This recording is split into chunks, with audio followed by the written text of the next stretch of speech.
Bonjour à tous, on est lundi et on se retrouve sur le plateau de Bureau Oval. Oui, l'émission rugby de la First Team est de retour. La même équipe est toujours présente. Comment ça va, Aymeric ? Ça va, moi j'ai pas eu la chance d'aller à Amsterdam tout le week-end, donc voilà, moi je suis un peu moins guiré que toi, mais ça va. Je t'y emmènerai un jour, t'inquiète pas. Yann, ça va ? Ça va, repos pour moi. Juste. T'as pas visité la France ? Non. Glandouille devant la T'es télé. pas allé à Vannes ou... Non. À Bayonne ? Pas d'amis bretons. J'aime bien les crêpes et les crêpières, mais non. Et la bière ? Un peu, ouais. Avec modération. Glandouille devant la télé, mais ça va, il y avait quelques petits matchs, Lucas, ce week-end. Ça va ? Ouais, il y avait quelques petits matchs. Écoute, ça va très très bien. Je me régale toujours autant à voir ce petit générique sympathique. On a des très belles têtes, je trouve, dessus.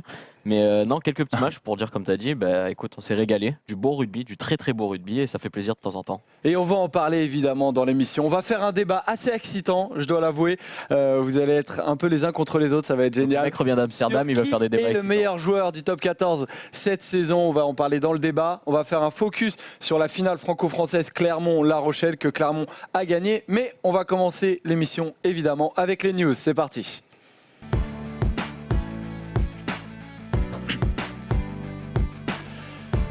La première news, elle concerne la finale de Champions Cup Saracens-Leinster. Voilà, c'était la finale de la grande Coupe d'Europe. Et les Saracens sont champions d'Europe. 3e titre de leur histoire. Ils ont gagné 20-10, comme vous pouvez le voir voilà, sur le tableau.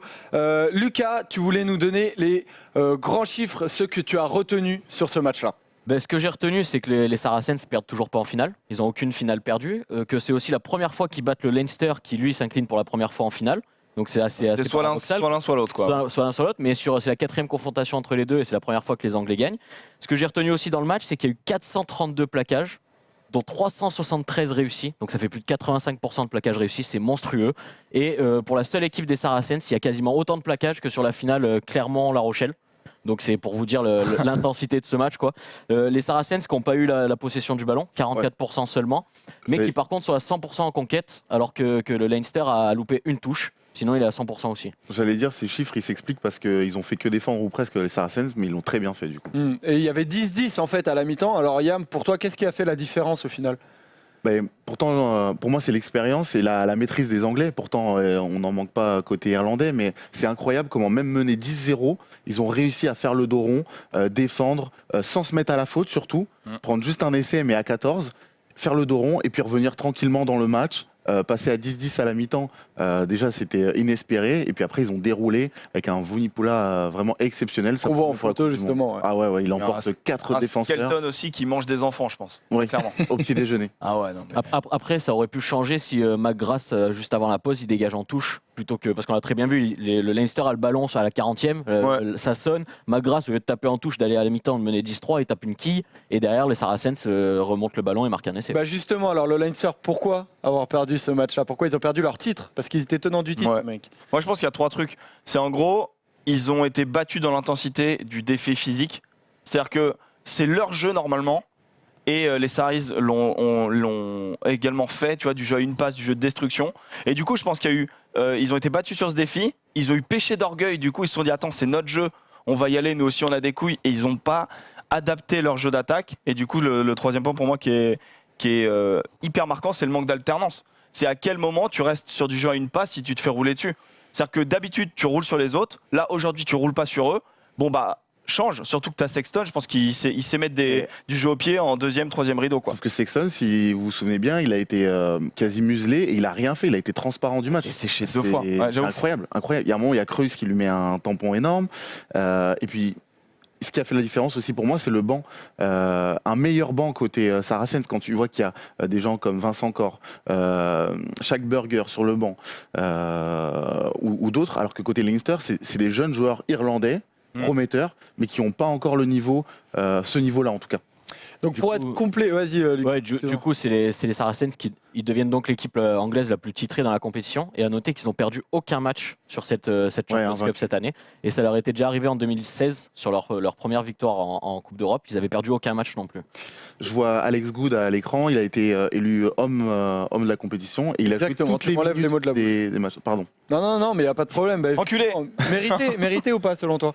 Moi j'adore, c'est un de mes joueurs préférés, très, très habile ballon en main, fin, fort sous les ballons hauts, très bon jeu au pied, très bonne passe, très élégant à voir jouer. Toujours, il porte le ballon à deux mains. Des oreilles incroyables. Bon, anglais, donc c'est pas mon type, c'est plus pour toi, mais non, très bon joueur, très bon joueur. Avant de passer au focus, les gars, voilà, les Saracens qui sont donc champions d'Europe contre le Leinster. Avant de passer au focus, on se fait une petite info transfert parce que Gabin Villers de Rouen a signé à Toulon. Lucas, t'en penses quoi?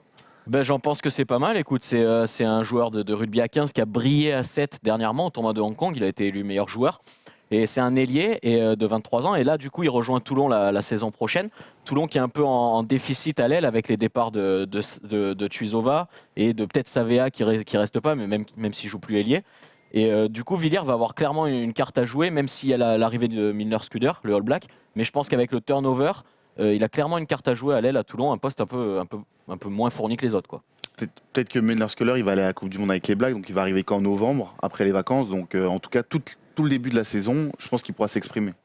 Et alors j'allais dire dernière news, mais il y en a quand même une dernière, c'est la Pro D2. On en parlait la semaine dernière puisque les barrages ont commencé. Vannes et Bayonne sont qualifiés. Lucas, pour toi c'est logique, avec un carton de Vannes notamment. Bah écoute, ouais, carton de Vannes qui a joué à 15 contre 14 la plupart du match, avec une grosse mention pour le numéro 10 de Vannes, l'international allemand. Mais ouais, les équipes à domicile se sont imposées, c'est des résultats logiques. Voilà, logique pour toi aussi, Emric. Ouais, après le score il est quand même hyper violent pour les Montois, mais quand tu t'appelles SM, à un moment donné, t'aimes bien prendre des fessées, quoi. Voilà. Donc, voilà. Bon, bah, on en a terminé avec les news, les amis. C'est l'heure de passer au focus.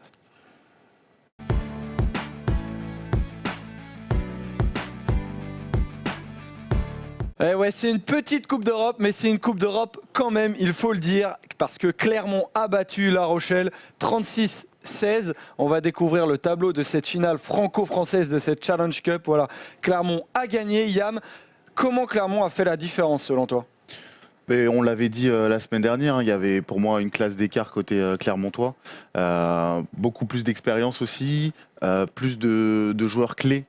Expérimentés, à mon avis, au poste clé, comme la charnière par exemple. Quand tu as Para qui sort sur blessure, tu as Ledlow qui est remplacé, je crois que c'est quand même pas mal.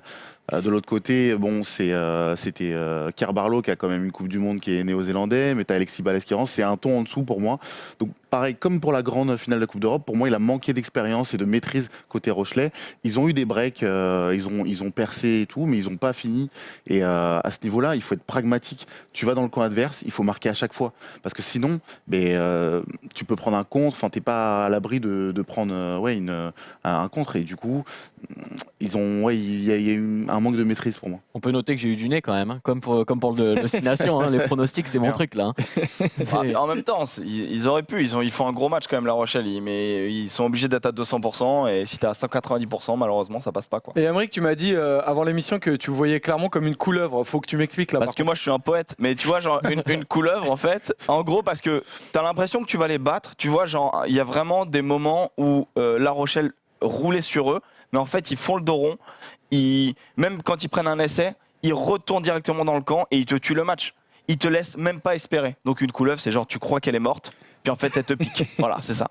Après, c'est une couleuvre quand même qui s'était souvent fait chambrer historiquement, mais ça y est, on a l'impression que cette couleuvre va bien et commence à gagner des finales, Lucas. Ça y est, ils s'en sortent enfin. Ça fait depuis 2010, ils ont joué 6 finales. Ils ont perdu les 4 premières, donc que ce soit en top 14 ou en Coupe d'Europe. Et là, enfin, ils commencent à regagner avec le top 14 en 2017, cette année la Challenge Cup en 2019. Je pense qu'ils ont réussi à inverser la tendance mentalement, à se remettre un peu dedans, et maintenant ils sont prêts pour gagner des finales et marcher sur tout le monde, quoi. Alors par contre, du coup, La Rochelle, franchement, assez décevant offensivement, Yam. On voit que par exemple Kevin Gourdan s'est fait museler malheureusement. Il fait un super match. Gourdon, et ça a l'air de piquer. Non, ouais, ils ont breaké plusieurs fois, mais tu vois, même Aldrid, il est vraiment intéressant. Moi, j'avais un peu d'a priori pendant le tournoi sur lui, et franchement, il est intéressant, il a de l'avenir. Mais en face, c'est au-dessus, quoi. Une petite déception sur West quand même sur cette rencontre. L'ouvreur Rochelet qui vraiment est un ton en dessous, quoi. Je trouve depuis son arrivée à La Rochelle, je le trouve un peu décevant. Je pense qu'il a élevé son niveau de jeu, mais il est quand même loin de ce qu'on pourrait attendre de lui. C'est vrai que dès le début du match, La Rochelle a fait beaucoup de fautes en fait. C'était peut-être cette indiscipline-là qui les a mis dedans. Ils font des fautes aussi parce qu'ils sont mis à la faute par La Rochelle. La Rochelle a su imposer des séquences de jeu quand même assez éprouvantes physiquement, et tu peux pas tenir comme ça 5, 6, 7, 8 ans de jeu. Donc au bout d'un moment, tu craques, tu fais une faute, tu laisses un ballon, tu sors moins vite de la zone, etc. etc. Et après, tu prends des Mais points. là, je sais plus combien c'était, mais c'était quelque chose comme 14. À ce niveau-là, c'est fautes énorme. concédées, c'est Franchement, trop. c'est énorme. Ouais, c'est beaucoup trop. C'est énorme. C'est beaucoup. Après, il faut quand même dire que La Rochelle, ils joueront la Champions Cup l'année prochaine, du coup. Parce que Clermont, en fait, c'est le vainqueur de Challenge Cup qui est qualifié pour la Champions Cup. Clermont étant déjà qualifié par le top 14, c'est le finaliste La Rochelle qui va y accéder. Donc on aura 7 clubs français en grande Coupe d'Europe l'année prochaine, ce qui est plutôt sympa. Donc voilà, alors qu'on découvre par les chiffres que La Rochelle, effectivement, comme tu dis, Yam a eu beaucoup le ballon, mais n'a pas réussi à percer, quoi. Ouais, c'est ça, stérile. Ils prenaient la balle, mais les Clermontois, ils allaient pas trop dans les rugs. Justement, ils se remettaient sur la ligne. Donc, du coup, il n'y avait jamais de surnombre, en fait. C'était du 1 contre 1. Et, Il y a eu des franchissements, mais c'est pas les Adam, quoi. Mais il y a vraiment eu beaucoup de franchissements. Il y a, il y a Retière qui a fait un match de dingue. Mais oui, non, mais il y a cassé, beaucoup de jeunes joueurs qui ont du potentiel et qui vont gagner en maturité, en expérience. Pour l'avenir, exactement. Ouais, c'est John Gibbs qui a été recruté comme directeur du rugby qui disait que voilà, cette défaite-là va servir au futur. Il a été recruté pour 4 ans en tant que directeur de rugby. On sent un nouveau cycle qui repart, un projet à La Rochelle. Et puis Gibbs, il n'est pas arrivé dès juillet, il est arrivé en octobre, novembre. Donc c'est pareil, il a fallu qu'il installe son système qui n'est pas forcément différent beaucoup. Mais voilà, il y a eu un nouveau souffle et ça c'est arrivé aussi On sent qu'il y a un homme qui est patron, qui contrôle tout, c'est clair, net et précis et ça avance, quoi. Mais lui il n'était pas là au début de la saison aussi, donc tu vois ça a peut-être aussi retransformé le club. Après vous parlez de l'avenir, mais il y a quand même Garbajosa qui s'en va à Montpellier, là pour la saison prochaine. Garbajosa qui est un des hommes forts de La Rochelle depuis plusieurs saisons maintenant, il était avec Colazo, il a fait la transition, il est avec Gibbs, à savoir ce que ça va donner sans lui à partir de la saison prochaine, est-ce qu'ils vont réussir à le remplacer? Et par contre la mauvaise nouvelle de cette finale, alors la mauvaise nouvelle elle est pour Clermont, c'est la blessure de Morgan Parra. Alors, quel impact ça peut avoir sur la suite de la saison pour toi, Emric? Moi, je trouve que c'est un énorme coup dur parce que Parra, on va le comparer à Ledlow. Pour moi, Parra, il est plus fort. Il est plus fort en attaque, il est plus fort. Enfin, il joue plus vite les ballons. Il est plus fort en défense que Ledlow. Il a une meilleure complémentarité avec Lopez. Donc, je pense que c'est vraiment un coup dur. Après, Ledlow, c'est un neuf international qui a du génie. Donc, c'est un coup dur. Mais son remplaçant est d'un énorme niveau et comme il reste plus que 14 matchs à jouer, il en reste 2, 3, 4. Allez, 4, il reste 4 matchs à jouer pour eux au maximum, tu vois. Donc c'est quand t'as Ledlow, ça va, t'es sûr. C'est vrai qu'il y a cette complémentarité particulière avec Lopez qui fait qu'on se dit Ledlow c'est fort, mais ouais, mais je pense que Ledlow il est capable de s'adapter aussi. C'est le capitaine de l'équipe d'Écosse, il sait tout faire. Il est aussi bon que pareil, il sait aussi buter. Donc je pense que. Ouais, mais je trouve que. Je pense pas qu'il va y avoir une grosse différence entre les deux. C'est là qu'on voit que la profondeur d'effectif de Clermont est impressionnante. Super intéressante et très très pertinente, quoi. Tu remplaces le 9 de l'équipe de France a priori contre le 9 de l'équipe d'Écosse, donc. C'est pas Bézil, 9 de l'équipe de France. Pas encore. Ça peut l'être bientôt. C'est bientôt. Il fait partie de cette liste de 65 joueurs qui a été. 185 joueurs licenciés. C'est vrai que Jacques Brunel a une longue liste avant la Coupe du Monde. Voilà pour ce focus, il est terminé. Clermont qui bat donc La Rochelle. On va parler top 14 parce qu'on va se faire un petit débat sur qui est le meilleur joueur de la saison de top 14. C'est parti.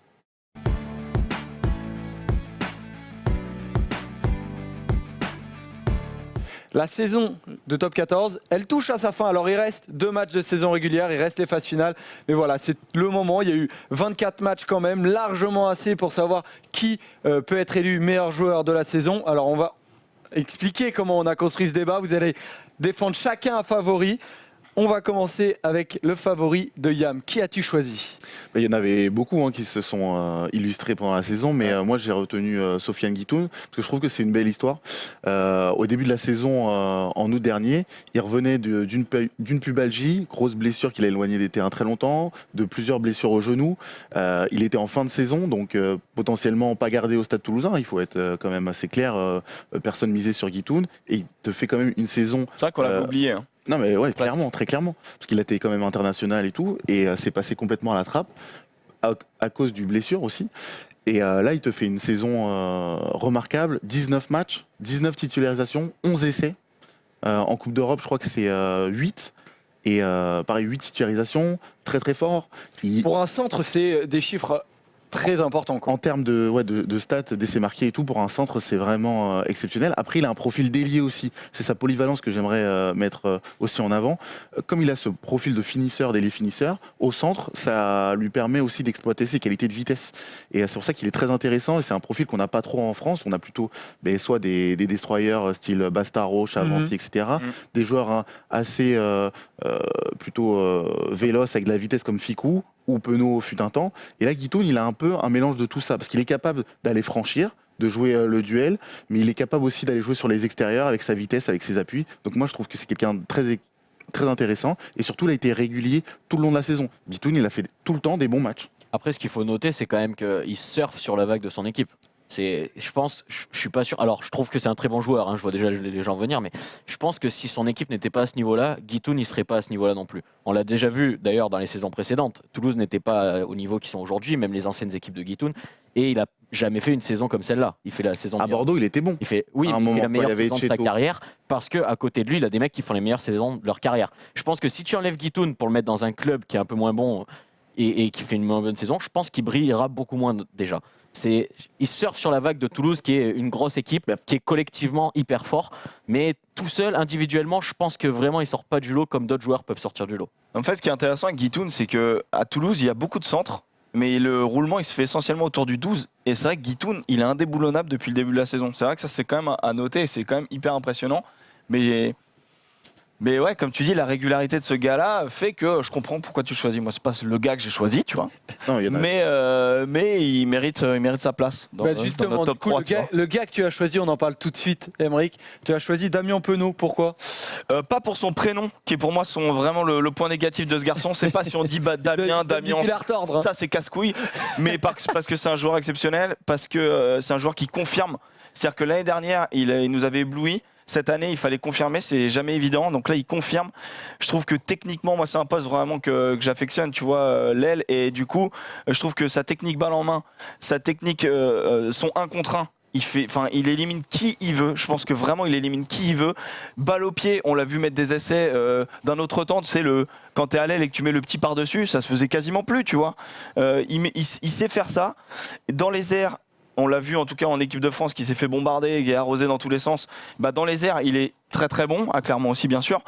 Et il a la folie d'un junior. Et moi je trouve ça génial. Je vois Yam qui commence à Ouais, faire la moue. justement, il a encore des points à progresser, à améliorer. Forcément, il a que 22 ans. Donc, Ouais. souviens-toi, à Twickenham, c'était très compliqué le repli défensif. Pardon. Le repliement, ça va. Non, très bien. Le repliement c'était difficile. Ouais. Le repli défensif en troisième rideau, catastrophe, tu vois. Donc, il aura ça à travailler. Et puis sa défense aussi. Non. c'est vraiment- on c'est vraiment le le critique gros sur la point. défense. On Les l'a- gars, on En l'a 1 dit, contre 1, je te jure, il est friable. On l'a dit sur ce plateau. en un contre un, il y a pas le gros un- point alors- noir de Penaud, c'est sa défense. Après, tant mieux qu'il ait une marge de progression à son âge. t'as pas Comme un ça veut joueur dire qui que d'ici se fait quelques pas passer, années, les gars. Ce sera le meilleur Bien joueur sûr, du mais top lui, 14. c'est T'as C'est un pas peu un plus joueur. d'autres. Mais- Moi, ce que je veux dire, c'est que ce gars-là aussi, ce qui est bien, c'est que c'est vraiment un joueur qui fait des différences. C'est ce joueur qui a En le attaque. petit plus, Bien sûr. bien sûr, en attaque. Mais moi, je trouve qu'en défense, Mais il n'y a pas que l'attaque au rugby. Faut aussi défendre. bien Faut sûr. aussi défendre. Mais moi, je Si trouve- tu moi, je fais trouve qu'en qu'attaquer, défense, tu joues pas au rugby. Ouais, quand t'es à l'aile, ta défense elle est essentiellement visuelle et sur du troisième, deuxième rideau. Donc je dis pas que sur du premier rideau, moi je trouve qu'il défend correct. Bien sûr, des fois tu te fais manger, mais ça arrive à tout rugbyman. Mais je trouve qu'en défense deuxième, troisième rideau, il est bon. Tu parlais de polyvalence, il est également extrêmement polyvalent vu qu'il joue centre ailier. Surtout ailier Et- désormais. Et c'est un joueur qui est présent dans les gros matchs. À Toulouse, il ressort. Là, la finale de La Rochelle, il est là. En équipe de France, c'est un fiasco. Il y a 2 joueurs qu'on ressort, il fait partie de ces 2 joueurs. C'est un mec des grands rendez-vous. Et du coup, c'est pour ça que moi, je trouve que c'est une Pas révélation. seulement Et 22 c'est ans. le meilleur joueur de cette saison régulière, Et top 14. je pense que c'est plus, on aurait dû faire une catégorie meilleur espoir et le mettre dedans, tu vois. Non, mais vraiment, parce que Pour moi, c'est plus un espoir, est il pas confirme, encore, tu il est vois. pas Pour moi, encore, hyper. Pour moi, il a guéri ce gars-là. Il est jeune et Yam l'a dit, vraiment, faut qu'il s'améliore sur certains points, notamment défensifs. Et quand il aura ces points-là dans Il sera sa complet. besace, vraiment là, il sera injouable et meilleur joueur du top 14. Pour le moment, c'est meilleur espoir. À lui de confirmer encore. Déjà, il a confirmé par rapport à l'année passée, mais à de confirmer. Pour vous, encore un peu monsieur, plus c'est le ses meilleur années- espoir. ses Pour années moi, c'est vraiment le meilleur joueur. Il a un côté opportuniste qui est incroyable. Tu parlais du match de Toulouse. Moi, j'y étais au stadium. Il met 2 essais. Il a juste à courir, mais il est là au bon moment. Et cette capacité à Il être fait les bien diffs. placé, ça, c'est très bien. Je suis désolé, la finale là de vendredi, Ouais, il met un essai. l'essai, il est pas fait. Bien sûr. Ils sont à l'entrée des 22 et lui, parce qu'il a des cannes et parce qu'il analyse très vite et parce qu'il a une technique balle en main aussi, il fait la diff. Et lui, il fait la diff. Quand les essais sont pas faits, il va te mettre les essais. Mais là, on parle Et en top 14, il a 8 essais, il est on parle du secteur sur 15 offensif. matchs. sur le secteur offensif, on n'a rien à dire. Sur le Personne n'a secteur rien à dire. défensif, il se fait arrêter. On a l'impression que c'est. Bah, tu l'as dit, revois- il y a- revois Angleterre, On parle de c'était top pas 14, ça. monsieur là. Revois Angleterre-France. Mais oui. Mais Angleterre France, Mais excuse-moi. rappelle-lui, Lucas. Il a pas de- il a Mais pas je d'arrière. le rappelle, il y a 10 émissions, Non, mais attendez. on débriefait les matchs du 15 de France dans le 6 Nations et on disait Attendez. clairement que Penaud s'était fait prendre défensivement. Non, non, non, non. Par les Il prend un non, cadrage d'autres d'hébergement nations. par Johnny May, Même, un c'est- contrat dans 2 mètres, C'est 2 Yann, mètres 50. Yann Delec qui était avec nous sur le plateau, il nous l'avait dit clairement, il nous l'avait dit, c'est un petit point noir qu'il doit corriger. Et alors, certes, Attendez, vous c'est pas parlez pour du ça match qu'il est contre nul, il est l'Angleterre. très Vous bon. vous rappelez de Mais- l'arrière contre l'Angleterre? Non, c'était Bah, il y en avait un. et il y en avait pas. Ah, Donc à un moment donné, quand t'es ailier et que t'as pas d'arrière, bah t'es vraiment dans la merde et forcément t'es friable parce que tu te dédoubles, tu te triples et tu peux pas faire tout. Tu joues Et- au rugby, forcément des fois ton coéquipier il passe au travers, faut que tu compenses, tu vois. Et donc c'est pour ça que c'est pas encore un très grand joueur parce que quelqu'un Quand tu- comme quand- Wilkinson pouvait compenser, quelqu'un comme Mais quand Carter nous, pouvait compenser. Je dis nous, Euh, quand nous, on compense à notre niveau. Je veux dire, tu peux compenser, tu vois Non, ce que mais je à veux dire notre niveau, parce que Bernard, bon, il a un peu abusé de la pizza, bon ça va. À leur niveau, ça pardonne pas, tu vois, C'est c'est pour des ça que détails. c'est leur métier et c'est pour ça que s'ils corrigent ces petits détails, eh ben ça va être un super joueur et on en est tous conscients, il y a aucun problème Après, là-dessus. par rapport à Guitoun, je pense qu'il est quand même. C'est le joueur, tu peux le mettre dans n'importe quelle équipe, ce que je disais tout à l'heure, et il va survoler le ressortir. débat. Il va Bien ressortir. Contrairement Alors à que un Guitoun Guitoun qui a vraiment besoin de ses partenaires à côté pour essayer d'élever son niveau de jeu. Bon, du coup, on a Guitoun, on a Penaud. Et alors, tu vas nous donner ton favori à toi. Franchement, ton choix, il m'a étonné. Mais après, j'avoue, je l'ai trouvé couillu. En même temps, Écoute, il te ressemble. moi j'ai pris un mec qui peut jouer partout sur le terrain. C'est Peseli Yato. Sincèrement, c'est un mec impressionnant qui de saison en saison ne cesse d'évoluer. Donc Fidjien de 26 ans qui est 1m96, 116 kg. Déjà on met les bases. Hein, physiquement c'est un monstre. Ouais. Et puis sincèrement, donc, il a déjà joué à 4 postes depuis qu'il est arrivé à Clermont. Donc troisième ligne L, son poste de base. Troisième ligne centre dernièrement. Où il est meilleur. Fritz Lee est blessé. Mm. Il a aussi joué en deuxième ligne et pas n'importe quand parce qu'il a dépanné pendant la finale de 2017 remportée par Clermont. Et il a aussi joué quelques apparitions, quelques dépannages en 3/4 centre. Donc c'est pour montrer la palette de ce joueur-là qui peut jouer partout sur le terrain et qui est aussi bien monstrueux offensivement que défensivement. Il est arrivé en France, offensivement c'était un bœuf, il avait des lacunes défensives. Il s'est amélioré au fil du temps pour maintenant aller dans les rucks, récupérer des ballons au grattage, pour ne plus se faire passer défensivement et plaquer tout ce qui bouge. Il se fait quand même Donc- pénaliser pas mal. Il se fait pénaliser pas mal, mais c'est quand même un mec qui est ultra présent, que ce soit du côté défensif ou offensif, et qui franchement porte l'équipe de Clermont quand il est sur le terrain. Il a mis 3 essais contre Perpignan, c'est lui qui leur offre le bonus offensif. Et c'est un joueur, tu peux le mettre dans n'importe quelle équipe, ce qu'on disait tout à l'heure, franchement il sortira du lot. Le seul point noir, c'est qu'il n'est pas titulaire à tous les moments, mais ça c'est un choix d'Azema parce qu'il préfère privilégier un équilibre en troisième ligne Il est avec, quand même super régulier avec cette saison. Ituria, Cancorier et Fritz Lee. Mais il préfère l'utiliser comme impact player parce que tu vois déjà le mec quand il rentre sur le terrain à la première minute, il fait déjà ce qu'il veut dans les défenses adverses. Mais alors quand il rentre à la 60e, que les autres sont fatigués, mais pour lui c'est la cour de récréation quoi. C'est hallucinant. Donc, du coup, Peseli Yato, qu'est-ce que vous en pensez? C'est un autobus. Je pense que je préfère me faire rouler dessus par une Twingo que par ce mec. Clairement, non mais clairement c'est un beau bébé. Et en effet, il est extrêmement polyvalent. Il a joué partout. Ça fait partie des très grands joueurs. Moi, le seul truc qui me dérange chez ce gars-là, c'est que je pense que c'est dans sa nature. C'est un Fidjien, donc il est fou. Et le problème, c'est qu'ils ont tendance à faire du basket plus que du rugby, ces mecs-là. Et moi, je l'ai vu bouffer des ballons qui bonifient. Il les rend dégueulasses derrière en voulant faire le geste trop fantasque, le petit geste n'importe quoi. Et moi, c'est des trucs qui me rendent fou.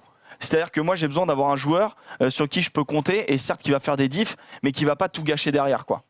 Après c'est un mec comme il a dit Emric qui fait du basket, mais il s'est amélioré dans ce jeu-là. Avant, il faisait des passes après contact et c'est Bernard Gouta, l'entraîneur de Clermont, qui l'a dit. Avant, il faisait des passes après contact. Maintenant, il a même plus besoin d'en faire parce qu'il casse les lignes et il avance. Alors c'est même plus comme un Nakarawa qui sait passer le ballon dans n'importe quel sens, dans n'importe quelle position. Lui, il sait le faire, mais il a plus besoin parce qu'il avance dans tous les cas. Maintenant, il peut faire des passes tranquilles parce qu'il n'y a plus personne en face. C'est monstrueux. Et tu regardes tout ce que ses coachs disent. C'est le sélectionneur des Fidji, John McKee, qui dit « Je suis admiratif de l'amélioration de sa compréhension du jeu et de son implication collective bien meilleure. » C'est pour montrer que le mec évolue, il est arrivé dans le rugby en s'intéressant qu'au ballon. Maintenant, il sait tout faire. Bah, la Coupe du Monde, ça va être intéressant. Ben Les voilà, Fidjiens, on va le voir à la Coupe du Monde. Moi, j'ai hâte, mais quelle progression, ouais. Maintenant, il trie mieux les ballons, même s'il a encore du déchet. Ça, c'est ça, on va dire sa nature un peu fantasque fidjienne, mais il trie beaucoup mieux les ballons. Il reste encore perfectible sur notamment sa discipline. attention au plaquage haut, à bien engager l'épaule et à serrer et tout. Mais et je pense que c'est pour ça qu'il n'est pas tout le temps titulaire, parce qu'à mon avis, Azema a peur qu'il découpille, entre guillemets. Et qui coûte des Sinon, points. Mais Ouais, parce que là, t'as quand même C'est un choisi un gars qui, avec le retour de Fritz Lee, n'est pas titulaire. Oui, mais avec, c'est ce que je vous Clermont. expliquais tout à l'heure, c'est que Azema, il préfère vraiment privilégier l'équilibre de sa troisième ligne, Ituria, Kankorié. Ouais, mais si t'as un joueur si exceptionnel que ça, tu le mets tout le temps, tu vois. Mais justement, tu peux le mettre tout le temps, mais lui, il préfère encore plus l'utiliser en impact player. Alors, ce sera peut-être une des cases à améliorer pour le futur. Peut-être même quitte à le glisser en trois quarts centre où il peut largement faire l'affaire. Mais c'est On en impact connaît la player. technique de blesser ses joueurs à l'entraînement, ses potes. Non, mais en impact hein. player, c'est monstrueux. Et t'as tout le monde qui le dit. T'as Bernard Gouta qui l'a dit. Richie Mako a été élu 2 ou 3 fois meilleur joueur du monde. Ouais. Bernard Gouta a dit qu'il voulait ressembler à Richie Mako. Je lui répondais qu'il pouvait même devenir meilleur parce que Mako ne portait pas autant le ballon et ne cassait pas autant de plaquages. C'est-à-dire que le mec, il peut même devenir meilleur que Mako qui a été élu 3 fois meilleur joueur du monde. Donc c'est pour dire la polyvalence de ce mec-là, la puissance de ce mec-là. On fait pas un débat sur Faire. Mako aujourd'hui, mais on sait ce qu'on en pense. Oui, voilà. Non, mais qui sait exactement tout faire et qui est le meilleur joueur du top 14, mais sans aucune. Après, j'ai hésitation l'impression pour moi. aussi que tu as choisi un homme que personne n'a choisi. Il y a très peu de monde qui a choisi Peceliato. On peut le dire, mais est-ce que tu n'as pas l'impression que voilà, les avants dans le rugby sont peut-être un peu moins reconnus aussi pour ce genre de titre-là de meilleur joueur? Ils ont plus le travail de l'ombre en fait pour ce genre de titre de meilleur joueur. On en parlait avec Emeric avant l'émission. Un pilier va plus difficilement être élu meilleur joueur. Comme un gardien de foot, un gardien, tu vois, au football. Voilà. Il n'aura jamais le ballon d'or.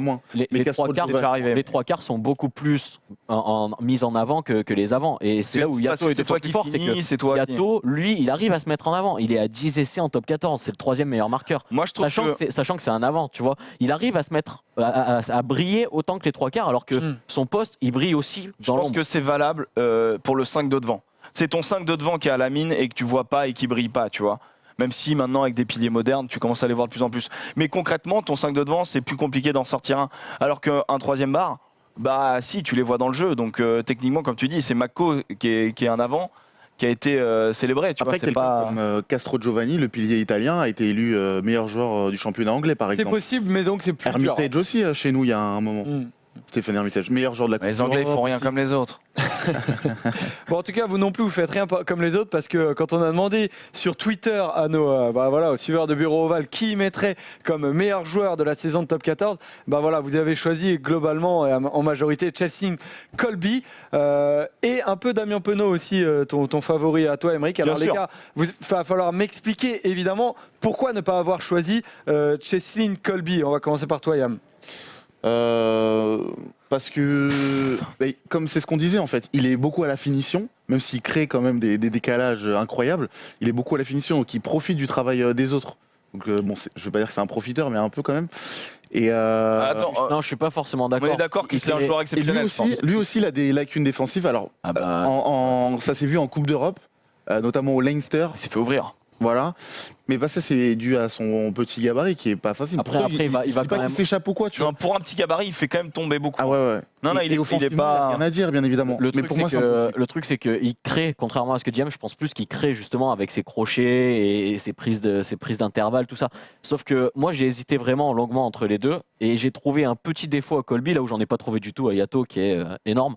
C'est que Colby, il est toujours dans le même registre pour moi. C'est-à-dire que quand il relance, par exemple, il va toujours chercher à crocheter et à relancer et à partir tout seul, sans faire forcément de passe. Et ça marche dans 90% des cas, mais on a vu quelques fois cette saison sur certains matchs où ça marchait pas. Et quand ça marche pas, il continue à faire ça, même s'il est pris dès le premier plaquage.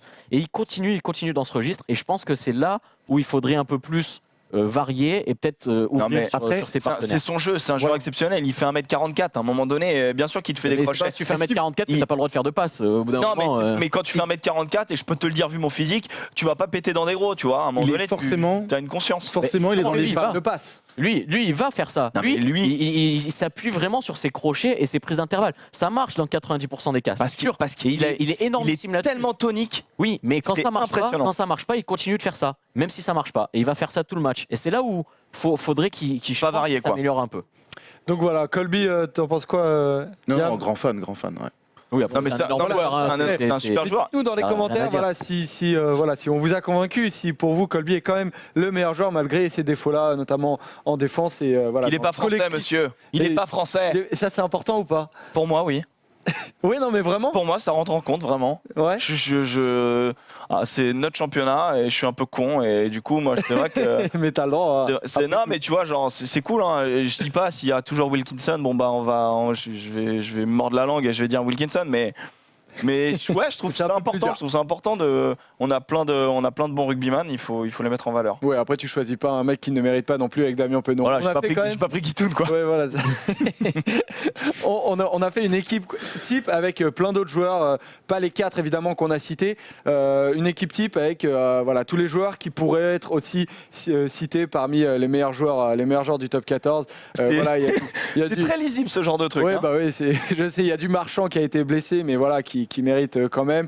Il y a du Croc, il y a du Macalou qui est énormément cité, et surtout Ficou au centre, Hamdaoui derrière. Et Yam, tu m'as cité Toby Arnold, qui n'est quasiment jamais cité, alors que c'est Ah non, ouais, je suis d'accord avec toi. Et alors qu'il est trop fort. Et depuis un moment, il est arrivé en France il y a un petit moment maintenant parce que il est monté avec Lyon de Pro D2 et il a jamais déçu. Il est à entre 12 et 15 essais tous les ans.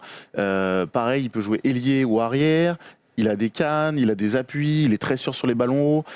C'est un Néo-Zélandais, donc il a cette technique incroyable, ballon en main. Et je savais que c'était son petit coup de cœur. ouais, parce que Après cette saison, il est quand même un cran en dessous par rapport à la saison dernière, où là vraiment la saison dernière il roulait mais sur ça le reste 14. quand même Cette saison, je toujours trouve très qu'il est très quand haut. même un cran en dessous. Je préfère mettre en avant un mec comme Hamdaoui, par exemple, qui lui brille dans une équipe qui brille pas forcément.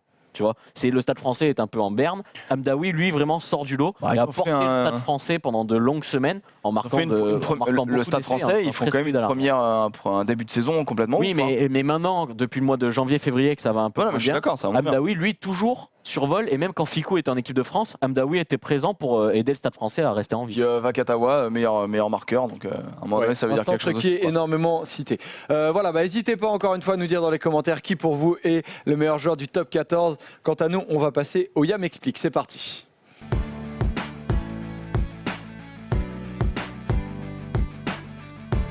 Voilà, Yam va nous expliquer aujourd'hui les provinces irlandaises parce que voilà, il y en a beaucoup qui ne le disent pas, il y en a beaucoup qui ne comprennent rien à ce que c'est. Donc Yam, tu vas leur expliquer.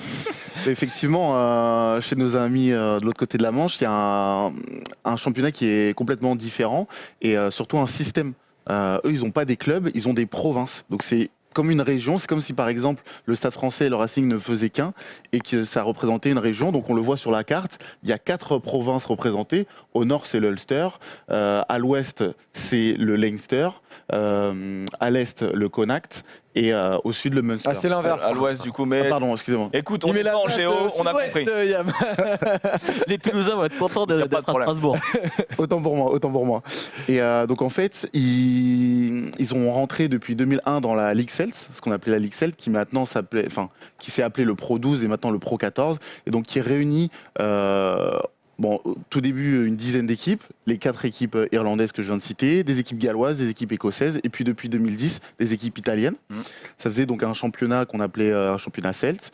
Et puis en 2012, donc ils ont rajouté les provinces italiennes, comme je l'ai dit. Et puis en 2017, les provinces même sud-africaines qui ne participent pas, qui ont été exclus du Super Rugby. On parle des Cheetahs, installés à Bloemfontein, et des Southern Kings à Port Elizabeth. Donc ça fait une compétition à 14 équipes. Et donc ça s'appelle Pro 14 maintenant. Donc pour venir aux équipes irlandaises, si on reprend l'Ulster, donc elle est basée au nord. Normalement, C'est Belfast, c'est ça? c'est ça, voilà, Belfast. Et il y a le capitaine que je pense que tout le monde connaît, c'est Rory Best, emblématique. Ouais. Plus de 3... Je le reconnais pas, il a pas de casque là. Ouais, voilà, il joue avec un casque. Donc, c'est le capitaine historique. Il est au club depuis 2014, donc ça fait un sacré moment. Un nombre incalculable de matchs avec cette province, hein, plus de 200 il me semble, plus de 100 avec l'équipe irlandaise. Donc c'est vraiment le fer de lance de cette équipe.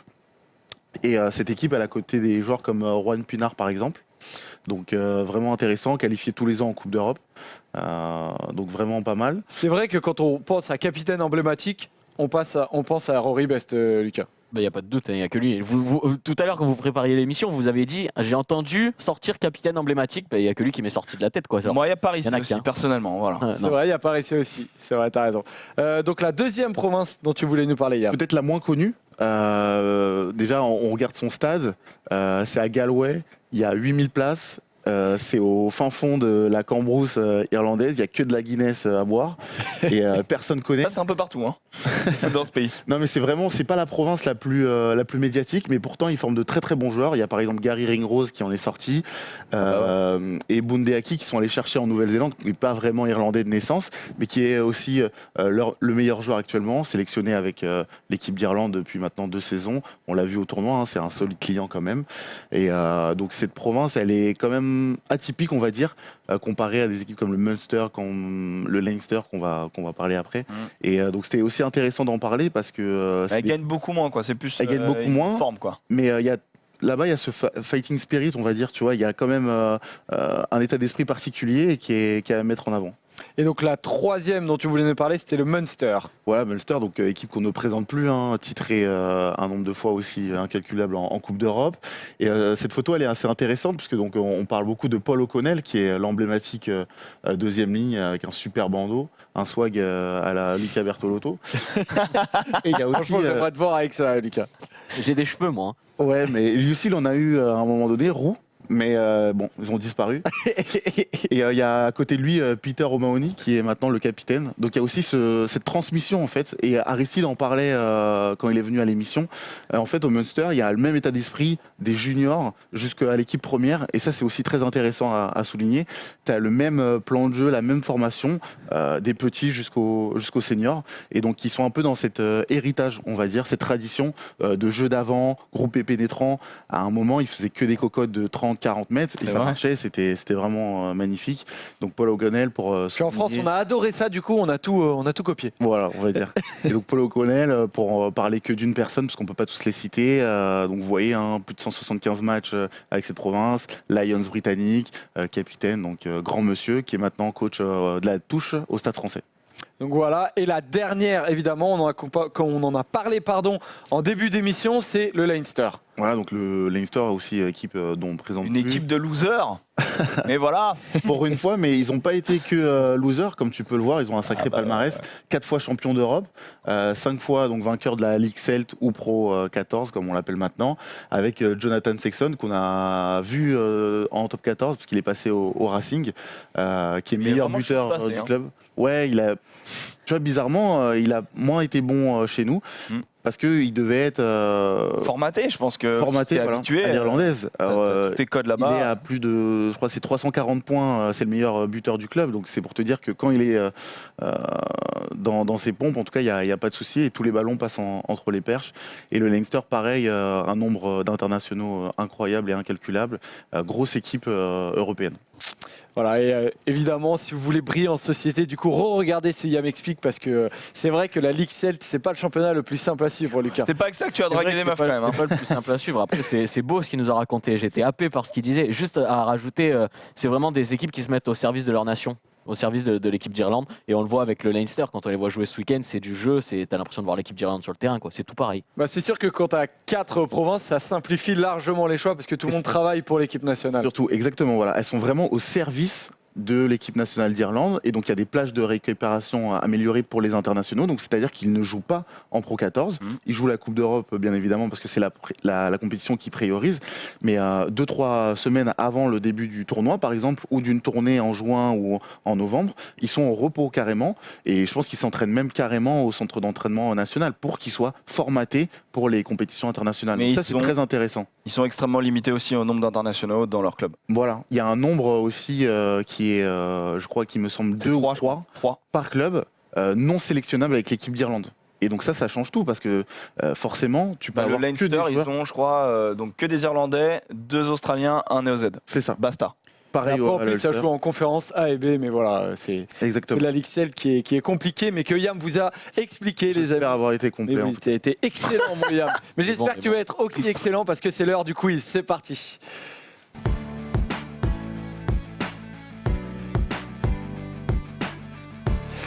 Voilà, je vois que vous êtes disciplinés, pas comme les Rochelais sur la finale de Challenge Cup. Et voilà, un petit taquet gratos. Oui, mais moi je les aime les Rochelais, mais j'ai dit qu'ils étaient aussi sur le bon chemin, donc ne vous inquiétez pas. C'est parti les gars, on va passer comme d'habitude au qui est pour commencer. Est-ce que vous êtes prêts? Je suis allé chercher notamment sur la Coupe du Monde 2015 pour vous aiguiller un peu. C'est que des joueurs qui ont été importants pendant cette Coupe du Monde-là. On part avec le premier joueur. Liam Williams. C'est Rhys pas Liam Webb. Williams. Tu le Rhys vois Webb. musclé, Liam Williams. Ouais, c'est vrai, c'est vrai. Rhys Webb. Ce n'est pas Rhys Webb. Ah non, c'est putain. Non, c'est pas lui. Je l'ai. C'est pas lui. Bigard. Dan Bigard. Non, c'est pas Dan. Ah ouais, j'aurais dit Il a Bigard. un Alors je plus l'avais long, pas dit. Dan Je suis Bigard. un connard. Quel poste? C'est un 3/4. Ah, c'est Scott Williams. Non. Avec Il a des bradillons. l'autre. des initiales GD. GD. Davis. Et oui, Gareth Davis. Gareth Davis. Et oui, Non, mais il y en a plein Putain. des Davis. Il a pas dit le bon, il y en a plein des Davis. Ouais, GD, mec. C'est pas le raccro là. Franchement, vu les bracos, Ouais. j'aurais Toi, tu jamais. dis Bracos, toi, quand tu vas à la salle. Ouais, Bibi. Beau bracos, Emmerich. 1-0 pour Il Emmerich. joue du quand coup, même qui ouvre 2000 le mêlées, score. donc tu vois. Ouais, mais bon. On y va pour le deuxième qui est pendant que vous êtes en train de parler musculature, les gars. Personnalité importante de la ligne de 3/4 du coup de l'Écosse. Maitland. C'est pas Maitland. Seymour. Seymour. Bravo, Yam. Un point pour Yam, un point pour Ah, Emmerich. la gueule. Tu l'as aiguillé pas mal. Mais ouais. Et ouais, aussi, je l'aide. André Pollard. André Pollard. Ouais, mais si on part Bravo. sur l'hémisphère sud, on est perdu. Ah ouais, mais bon, Ouais. je vais pas couper la moitié du globe pour tes beaux yeux. Hein. 2-1 pour Yam. Thomas O'Hallan. Thomas O'Hallan. Ah putain. Alors, je du suis coup, trop si on lent, passe à je suis trop l'hémisphère, lent, t'as je suis perdu trop aussi. lent. C'est dans le sud.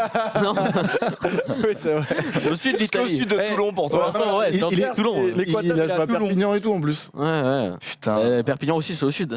Bah, c'est. Ça, c'est Guénia. non Regan. Non, Bah non, il est Regan, dur. non, 2015, ah ouais, 2015. 2015. Oh là là, C'est pas 2015. Guénia. c'est pas Guénia. Bah, tu le vois clair, Bien. Guénia là. Conti. Bah, c'est son Son acolyte. Quoi des Cooper. Non. Non. À Guénia. Follet. Bernard Follet. Follet, Bernard Follet. Mais là, il Ah ouais, paraît il est aussi super partout, foncé ouais. là. Bah, On il dirait un paraît, il paraît. Ouais, c'est un foncé montage, comme- regarde, c'est comme pas un sa tête Australien. aussi. Je pense que c'est cette télé qui est mal réglée. Eh oui. Voilà. 4-1. Vous avez quand même 2 qui suis-je, On les gars. prend une énorme branlée. Voilà. Quiz qui suis-je. Est-ce que vous êtes prêts? Attends, toi t'as mis 0, on est d'accord. Hein. Non, mais que je me rappelle, tu vois, des scores. Le mec met un point une fois dans On l'histoire. va voir d'un si quiz, l'un de vous il deux s'en trouvera qui suis-je quand même, ou si c'est encore Yann qui va gagner. Putain, mais Yam, il est au-dessus. Je suis actuellement à la retraite après une carrière longue, très longue de 19 saisons. Elle a commencé cette carrière à Nîmes. Elle a terminé au Loup il y a 1 an. Je suis Voilà. une personnalité très très connue. En revanche, Michalak. Non. c'est pas Michalak. En revanche, on va le dire, je ne suis pas une star. Parce que les projecteurs, très peu pour moi, ce n'est pas Mignoni. David Atoub. Ce n'est pas David Atoub. Sébastien Bruno. Non plus. Je suis le recordman du nombre de matchs en top 14. Eh oui. Je Bah suis alors, champion de c'est- France 2010. Je compte 9 sélections en équipe de France. Écoutez, je vais parler de son poste. Ma première sélection, je l'ai honorée suite au forfait d'Olivier Brouzet et Fabien Pelouse. D'accord. J'ai réalisé le Grand Chelem 2002 et j'ai été sélectionné pour la Coupe du Monde 2003. Priva. Thibaut Thibaut Priva. Priva. Thibaut Priva. Bravo. Oh là là. Il a fini l'an dernier à Lyon, Thibaut. Eh oui, eh oui. Voilà, avec pensais que c'était ce plus vieux que visage ça. très connu qui n'est pas une grande star, mais qui est Tiens. le recordman du nombre de matchs. On en top dirait toi 14. ce week-end à Amsterdam. Oh la vache, ouais. Oh, mon Dieu. Et oui, je suis deuxième nuit, j'ai porté le maillot de Clermont et je partage C'est la lui, même le couleur de recordman cheveux qu'Aurélien de Rougerie. sélection en top 14. Ouais. De match de top 14. De match de top Impressionnant. 14. Et oui, il en a 320, quelque chose comme ça. Bon, bah, Yam gagne 5-1. Donc, les gars, je vais vous donner une réponse à 6 points la 5 points. dernière. Mais franchement, je ne sais pas si vous le méritez. Donc, Mais attendez, Allez, les gars. mettez-vous dans les stars. Le mec, c'est le Pierre Est-ce que vous Tcharnia êtes prêts du rugby. Qu'est-ce que tu veux faire? Je bosse. moi. Alors, écoutez-moi. 6, c'est le nombre de clubs pour lesquels j'ai joué en France. Donc c'est un mercenaire. Je n'ai pas un seul club dans ma vie, mais je ne suis pas non plus infidèle. J'ai joué 4 saisons à Biarritz, 4 saisons au Stade Français. Après la fin de ma carrière, dans un club de l'Ain, là j'espère que vous êtes bon en Oui, géographie, oui, oui, je je suis l'ai- j'ai le parti club, mais entraîner le c'est- Servette Club Genève. Guillaume Bousset. Oh là là. Allez, on ferme. Allez, désolé les gars, vous êtes fait plier en 4, terminé. Guillaume Bousset, Ah, ouais. Ouais, d'accord. Monstrueux. Tu savais qu'il entraînait le Servette Club Genève? Bien sûr. Comment tu fais ça? Non, mais Excuse-nous, je l'ai Yerfan. lu, je l'ai lu il y a 3 ans et je m'en souviens. Il y a 3 ans. Ah mais j'y peux rien, J'ai j'ai le talent, je Eh dis des oui, choses ouais. et je les retiens. Grand Voilà. joueur du Stade Toulousain. Bon bah bravo Yann, franchement j'ai rien à Bravo, dire. écoute mec. Félicitations. Tu as le droit de lui dire bravo, il t'a ratatiné. Peux-tu te Toi aussi, prosterner, tu as le droit, il t'a devant- ratatiné. Regarde-moi ce plan, c'est magnifique. Bras croisés face à la défaite. Bon bah merci les gars. Voilà, c'était c'est la cool. fin Bah, de merci ce à vous. Oval Merci à vous. sur voilà, C'est sympa. cette victoire éclatante de Yam.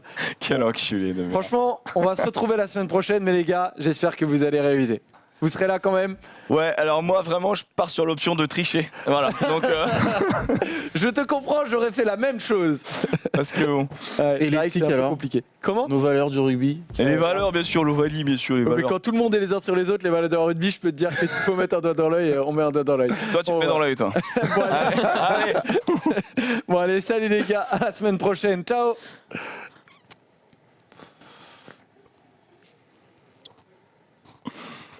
Ouais, Ouais, c'est ça-